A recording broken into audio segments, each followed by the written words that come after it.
Hello there, and as usual, I'm Aaron from Last Stand Gamers, and welcome. So today is Thursday, and we all know what happens on Thursday. We've got an exciting new update from the Space Engineers developers, but this one is a little bit different. We're actually entering into a bug fixing phase, where they're going to temporarily freeze features, and they're going to be patching and working on the existing content in the game.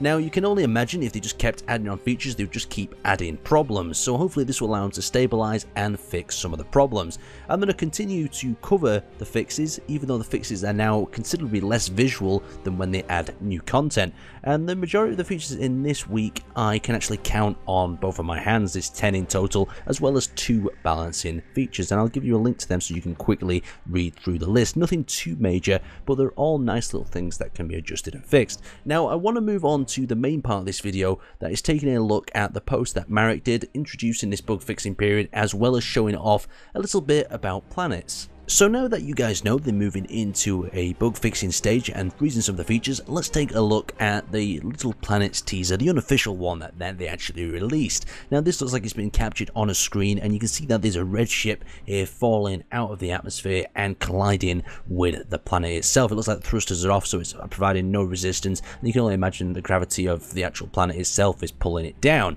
Now, if we look to the right here, we've got a really cool little display with a circle in it and talking about the gravity, artificial and natural gravity. So this is some sort of way telling what sort of gravitational pulls acting on the ship and how the ship's going to be affected by it, so that seems pretty cool as well. And in the dip background you can actually see we have some snow-topped mountains, one of the various environments I'm guessing that they have available. Now, if we look at the pictures themselves that they've provided with this, we've got a red ship hovering above a desert sort of surface, and there's a few things to note in this one. In the background you can see that there's some deserty trees, different of the ones we'll see later. You can see the dust clouds being provided by the actual smoke or the thrusters themselves, and you can see that there's not too many thrusters on that ship, and it's either coming into land very softly or it's trying to take off. So I'm not too sure what this has to actually say about the gravity. Hopefully different planets will have different sort of gravitational pull, allowing you to sort of debate which craft you want to land on what planet. Now, if we look at this next picture, you can see that we're in a woodland sort of environment. We have the Space Engineer in front of us. We've got this lovely grass, very Medieval Engineers-esque. We've got the trees around us, and we've got a different tone of sky. There's also some bushes in the area, so I don't know if food or anything will become of this like it has in Medieval Engineers.